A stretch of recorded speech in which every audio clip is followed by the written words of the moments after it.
Discovered my husband's disturbing delusions and paranoia boiled over when he threatened me in front of our kids during a drive. My 30F spouse, 35 male, has been experiencing behavior that has only become increasingly concerning. In the past 2 months now, he has been talking about things that he claims are happening but he's never mentioned before. As some background info, when his behavior first started getting concerning, I managed to convince him to go to the hospital to get checked out for his mental health. He wasn't even seen by a doctor and he was told he just needs to take a certain medicine to help him sleep. The issue is he also smokes weed, so this medicine does not mix well with that. He won't quit smoking. We also have 2 very young kids. Back to the weird recent behavior, he claims he had an old email with an inheritance that got hacked and he needs access to it. I tried helping him get on it, but he hasn't used it in literally the 12 years we've been together. I only knew of its existence previously when I helped him switch his Facebook login, and that was an email attached. Another example is that he believes everyone is talking about him to me and everyone else. I mean literally everyone else. He thinks there's some sort big thing planned to hurt him or do something horrible to him soon and that we're all on it. On a few other separate occasions he's asked about a show that we're on and asked how much money I'm being paid to keep a secret. He also thinks I'm having secret phone calls and that I've apparently left the room to accept these calls, which then results in me coming back crying about something I've apparently discussed on the phone. Whenever I try to explain to him that none of this is happening, he fights back saying that I'm just lying to him and to tell him the truth. That I need to tell him the truth or something bad is going to happen. It's gotten so bad, he ended up getting fired from his job because he was barely showing up. He kept going to the cop station to make a report instead of going to work. After he got fired there was some sort of tense situation where they ended up calling a wellness check for him, because they were afraid he's going to come back and hurt someone. The cops showed up while I was also home and he said he wouldn't hurt someone, he only acts in defense. In the recent weeks, he's gone from screaming at me demanding answers to just not talking to me at all. At this point I'd rather he just not interact with me. The reason I'm writing this is because of what happened today. It was a nice day out and I asked if he would come with me for a walk with our kids, to which he agreed to. He barely spoke a word to me or the kids on this walk, and when we came across a playground, I asked if we should take the kids there for a few minutes of play. He then got upset at me for suggesting it and said I always control everything and I'm the queen of the decisions. I didn't even tell him we were doing that, I just asked. When I mentioned this he just said do whatever you want, like always, so I figured why not. So I played with the kids at the playground and he did his own thing. Someone left a couple various balls there and he was throwing them around. He then picked up the football and threw it in my direction. It flew past me a couple feet from me. I asked why he did that and he said why are you upset? It didn't hit you, to which I responded well what if it did? He then said if I wanted it to hit you in the head I would have thrown it that way. Then he started on a rant about how he's going through the same thing with everyone lying to him. After which he sat down in the corner of the park and was doing literally nothing. I was getting upset, so I packed up the kids and started walking to leave the park. I said to him we're going home and started walking away. Apparently he tried to yell out to us but ended up taking a different way home than we did. He told me this when he met me on the street when we were almost home, saying that next time I want to be an idiot and walk away maybe stop and listen for him calling out. I didn't hear him but honestly he could have easily caught up to us. I was getting more and more upset and said I wanted to go for a drive to get coffee and he said fine. I said I wanted to take the kids and he asked why. Then I said fine, you stay home with them and he said no they can go with you and started putting them in the car. I got in the car, and he got in the passenger seat, to which I asked him if he's coming with. He said yes and to drive. I told him I didn't want him coming with because he's being mean and he said he could be a lot meaner. As I started driving away he kept going off on the usual BS he's been talking about lately and I told him I don't want to hear it. He started screaming at me to keep driving and shut the fuck up. I stopped the car and told him to get out and he made a motion like he was going to punch me but punched his hand in front of my face. At this point I started crying and yelling at him to get out and he yelled back no just drive. I then said I should just drive him to the police station for that and he said he would choke me unconscious before we even got there. I was crying even more at this point and said I don't want to be with him anymore and I want him out. He said no. He continued to be a dick for the rest of the car ride, where I pleaded with him to not treat me this way, especially in front of our children. It's not fair to them, or to me. He said to not bring them into this. I said how couldn't I, they are literally in the car. Anyway after I drove us home, he asked how long I've been waiting to break up with him and who I'm replacing him with. I told him I haven't been and there's no one else, which of course he doesn't believe. When he got inside he even taunted me saying I should take you to the cop station in a girly voice. He's outside smoking and I'm inside with the kids writing this. Of course I'm shook up currently but I don't know what to do. We only have the one vehicle which is in both our names. The place we rent is actually my mom's so we don't have a lease but we both have our addresses attached to this place on our licenses. He wasn't always like this, literally only the past couple months his behavior has been this bad.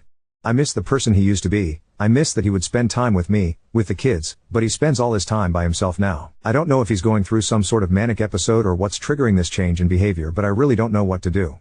Is there something differently I can do to help him? Every time he talks to me about whatever situation he doesn't accept any answer I say and also won't accept if I say nothing. Update 1. Obviously it got a bit too much to keep up with responding but I just want to say I really appreciate the help. A TLDR at the bottom. To give an update, I left the house the night I made the post, but went back home the following day. I wanted to be able to collect some sort of evidence I could use, because my spouse has been really good at downplaying his symptoms to any authority figure. I want to mention that I had been present at most doctor and hospital visits prior, so I know what they did recommend for him. I felt at the time that they did not give him enough help for the crisis he was obviously going through. Anyway, continuing on, the couple days after the Sunday post, he did not really engage in much conversation with me or our children. Every time he entered the room, I set my phone to record. I did not get anything until Thursday, when he finally started talking to me again. He was questioning who I have been talking to about him and who has been trying to sabotage his life. Obviously I denied everything, because there is no one talking to me about him, aside from this Reddit post, which he didn't know about. This started to anger him, which included him yelling at me and saying if anyone is talking to me about him, to bring him to the house so he can take care of them himself. I tried to not to engage anymore. This made him more upset, as he was continuing to demand answers from me. He would then say, "Oh, I want to hit you or don't make me slap you," when I was either not answering or just saying I didn't know what he was talking about. I got this on recording. After he ended up walking away and leaving the room, I took the kids to bed, locked us in our room and tried to sleep. The following morning, he insisted on driving me to work. I told him I wanted the car, to which he disagreed with me and said he needed it. After dropping out kids off, he started going off on me about how I am stupidity, dumb, a bitch, etc. for keeping his inheritance, again something he is clearly having delusions about, from him. I tried to disengage completely, keeping myself to far side of the passenger seat, which caused him to grab me by the back of my neck and pull me closer to him, where he told me to listen to him. I obviously reacted to this and was super upset, telling him to please focus on driving and not touch me again. After he drove me to work, the last thing I said to him as he was still going off on me with the car window open, was, "You desperately need help." Once I got in, I called my boss and let her know what happened. She came in, canceled her appointments for the day, and took me to the police station. We made a report. Although the sergeant we initially spoke to seemed to be against us making a report, he kept saying he will be homeless if I report him, like he's the victim in this scenario. I told him my safety and the kids' safety should be more important, and he brought in a different officer to make the statement with me. Once I completed that statement, they let me know to stay away from the house as they were going to arrest him, and will call once he's out of the house. About 5 hours later, he was arrested. Apparently he was very compliant, and with all the information I provided, they actually took him to the hospital, and he is currently on a 30-day psychiatric hold. He will be going to court at some point for uttering threats and assault, but seeing how he doesn't have a criminal record, I'm sure it will just end up being a slap on the wrist. So as of now, I am home, safe with the children, and we are getting our locks changed. I will also most likely get a protection order, but in an ideal world, he gets better and that's not necessary. I guess we will see in the future. I want to again thank everyone for their comments and assistance. A lot of you made some excellent points, and although I know some of my decisions probably seemed like dumb ones, I was trying to figure out the best solution, logistically for us. Any other future updates will be on my profile. Update 2. I don't know if anyone will even see this. It's been a while since I updated. I still get messages asking how I am and to update again. I apologize on the delay, but I've been a bit deterred from making another post due to coming across a TikTok video of one of those AI voices reading my post over a Minecraft video. If one of those channels decides to post this one, please don't, but if you do anyway, blah blah blah blah blah, we can't make our own unique content.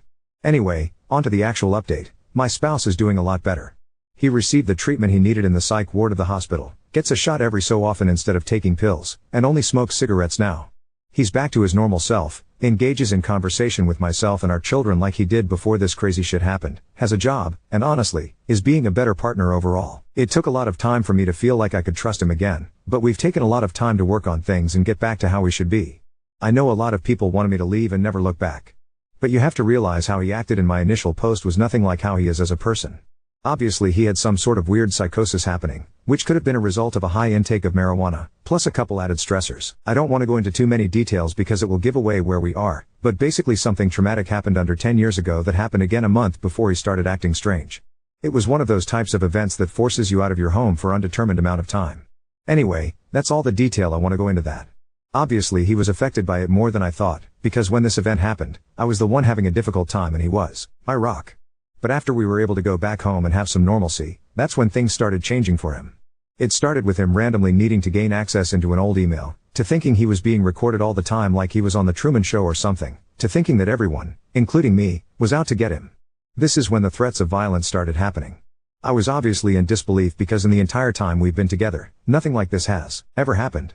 I never once felt like I was unsafe. I never felt scared. Until the threats continued to come, and he started to escalate. After he made excellent progress in the hospital and I had many reassuring conversations with the psychiatrist, I allowed him to come home when he was discharged. It was so hard not having him around. I cried all the time. Our kids really missed their dad, and he really missed us. He needed to get help, and I'm so thankful I was able to find an effective solution. This will most likely be my last update. I don't really think I'll need to add any other details, but again, I just want to thank everyone for their messages and comments, even the ones who called me an idiot lol. Now on to second story. Refused to let Simon's mom force him into my adult game, causing a dramatic scene and almost a car accident. I run 2 D&D games. One I run at a local game shop. It is family friendly and I welcome anyone who can behave and take a shower. Second game is run at my house with me and my 4 oldest friends. We get drunk and screw around in the campaign. It's a campaign we have been running since 5e first came out and is very much built around our terrible humor. Very not public playspace friendly. New player is a nice 9-year-old kid named Simon. He loves playing in my public game and found out I run another game. Asked if he could join and I told him it wasn't really open to new players. He was cool about it. Simon is a good kid. Simon's mom found out later when she picked him up and tried to force him into my other game. I had to get the owner to help me calm her down and get her to leave. Simon was in tears apologizing. I felt so bad for him. Owner told mom if she ever set foot in his store again he'd ban her and Simon from the store and get the police involved if he had to. She left in a hurry and almost boned a car in her rush to leave. Simon's dad drops him off now.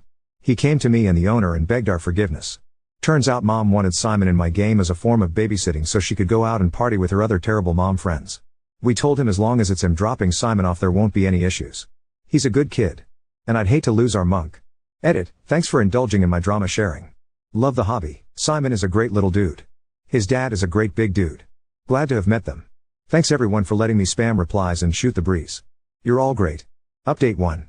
Hey everyone.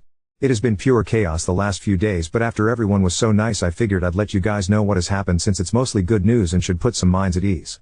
I ran into Simon's dad and his sister Anna at the store and they invited me out to lunch to chat. Simon's doing pretty well all things considered.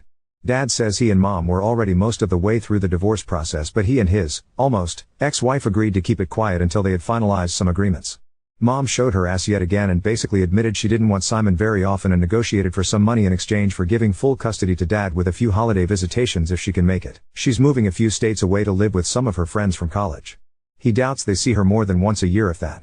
He said it went as well as he could have hoped. He's just glad it's almost over. Auntie Anna, as Simon calls her, is dad's sister. She's stepping in to help with Simon while dad juggles everything. She brought him to the shop this weekend and she hung out by me while I ran the game so she could learn. Everyone had a good time. Even got a few giggles from Anna so I'll consider that a GM's job well done for first impressions of the hobby. Shame the first RP she had to see was me as Marty the farty lizardfolk merchant NPC that they ran into last session. Lots of hissing and farting noises out of me for 15 minutes. Simon was able to pass enough con saves to buy what the party needed from Marty, discounts in exchange for risk of poison damage, and they tricked the corrupt town guard into accidentally arresting themselves due to an elaborate performance by the bard and Simon's monk. Game went well. Anna and I talked while Simon looked at all the dice sets for an hour after the game. She's been pulled into a parent group of parents of kids in Simon's class. I guess Simon has all the other kids wanting to try playing and since my private game is on hiatus for at least 6 months I offered to run one if the parents were comfortable with it. I end up getting added to the group chat and Anna's house is where we're gaming. Next day Anna and I met up for lunch and I helped her put together a gaming space in her living room. A few of the moms came by to drop off some snacks and to introduce themselves in person. I feel like I've been adopted into a family of families but I don't even have a family of my own. Everyone has been great. I'm so glad Simon is surrounded by these people and not people like his mom. The kids were all very well behaved. Anna and I were a bit nervous being the chaperones for a bunch of kids, but Simon's friends are great. They all had a blast making characters and doing the test encounters I had for them. There's a girl that made certain she was always seated next to Simon and barely takes her eyes off him. She has a huge crush on him, but don't think he even realizes what's going on. It's adorable. Parents were all happy with game night, and honestly I liked running for all kids way more than I had expected. Anna and I agreed we were fine with doing this regularly so now Anna and I are the game masters to everyone. Also I'm now Uncle Caleb to Simon. Not sure what I did to earn the title, and I definitely didn't get emotional when he called me that. So that's about it. I still run 2 games. I've been adopted by a 9-year-old, and I've taken over Anna's living room with minis and battle mats.